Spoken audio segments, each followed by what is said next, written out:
सुनीता और सुप्रिया के बीच लड़ाई पड़ गई। दोनों ने आपस में बात करना बंद कर दिया। गलती सुनीता की थी। उसने सुप्रिया का अपमान किया, पर वो अपनी गलती मानने को तैयार नहीं थी।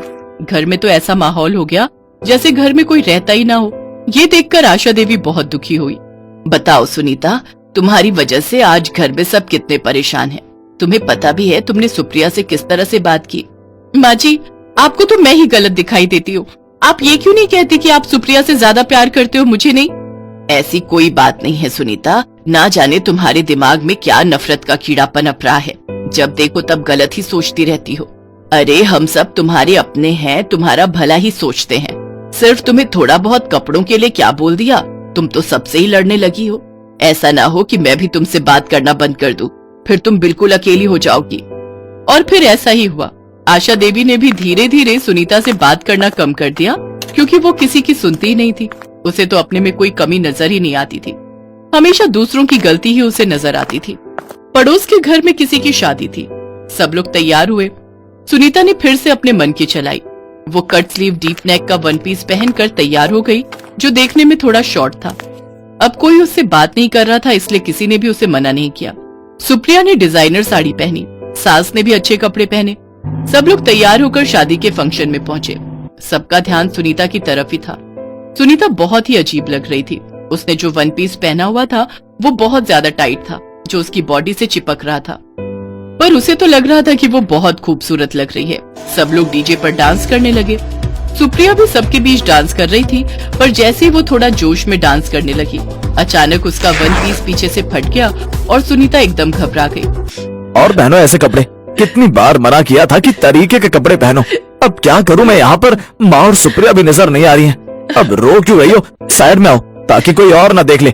वहाँ दीवार के पास खड़ी हो जाओ। तभी सुप्रिया और आशा देवी आ जाती हैं। क्या हुआ सुनीता भाभी, आपकी आंखों में आंसू? मैं माँ को पानी पिलाने के लिए गई थी, कुछ हुआ है क्या? क्या हुआ बहू, तुम रो क्यों रही हो? यहाँ सबके बीच अच्छा नहीं लग रहा। तुम दोनों में कोई लड़ाई हुई है क्या? माँ एक सेकंड इधर आओ। अनिल अपनी माँ के कान में ये बात बता देता है। सुप्रिया बहू जरा बात सुनो। सुनीता की ड्रेस पीछे से फट गई है, इसीलिए वो दीवार के साथ खड़ी है। कुछ करो ताकि हम गेट तक जा सके और कोई देखे ना, इस बात का ध्यान रखना। माँ जी आप चिंता मत करो, सुनीता भाभी को इस हालत में कोई नहीं देखेगा। मैं उनके साथ रहूंगी। भाभी आप आओ मेरे साथ चलो। बस आपको इस तरह बिहेव करना है कि आपकी तबीयत खराब हो रही है, बाकी सब मैं संभाल लूंगी। सुनीता सुप्रिया के आगे थी और सुप्रिया ने सुनीता को पीछे से कसकर पकड़ रखा था। क्या हुआ बहू, तबीयत ठीक नहीं है क्या सुनीता की? हाँ आंटी जी, वो पता नहीं डांस करते करते भाभी को चक्कर आ गए, घर जा रहे हैं। अच्छा आंटी जी मैं चलती हूँ, भाभी की तबीयत ज्यादा खराब हो रही है। सुप्रिया सुनीता को लेकर गाड़ी तक पहुँचती है। सब लोग घर लौट आते हैं। सुनीता बहुत शर्मिंदा थी। वो सबसे सॉरी बोलती है। मुझे माफ कर दो माँ जी, मैं कभी भी ऐसा कुछ नहीं करूंगी जिससे आप सबका अपमान हो। और सुप्रिया, मैं तुमसे भी सॉरी बोलती हूँ। मैंने छोटी सी बात के लिए तुमसे कितनी लड़ाई की, पर फिर भी तुमने आज मेरी इतनी मदद की है। भाभी ऐसी कोई बात नहीं है, उस समय आपकी मदद करना मेरा फर्ज था। आप मेरे से बड़े हो, मेरी बड़ी बहन की तरह हो। अब एक बात आपको मेरी भी माननी पड़ेगी, आपके लिए कपड़े मैं डिसाइड करूंगी। बहुत सुंदर वेस्टर्न कपड़े, पर आपके हिसाब से जो आप पर बहुत सूट करेंगे।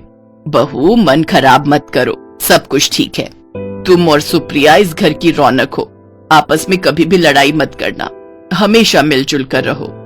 सुनीता और सुप्रिया एक दूसरे के गले लग जाती हैं। सुप्रिया सुनीता को शॉपिंग के लिए लेकर जाती है और उसके बॉडी शेप के हिसाब से बहुत ही सुंदर वेस्टर्न ड्रेस उसको खरीद कर देती है। वेस्टर्न कपड़े पहनना बुरी बात नहीं है, पर हमें हमेशा अपने बॉडी शेप के हिसाब से ही कपड़े खरीदने और सिलवाने चाहिए, ताकि हम उन कपड़ों को पहनकर खुद को कंफर्टेबल महसूस करें और दिखावा करने की कोशिश में लोगों के बीच मजाक का पात्र न बने।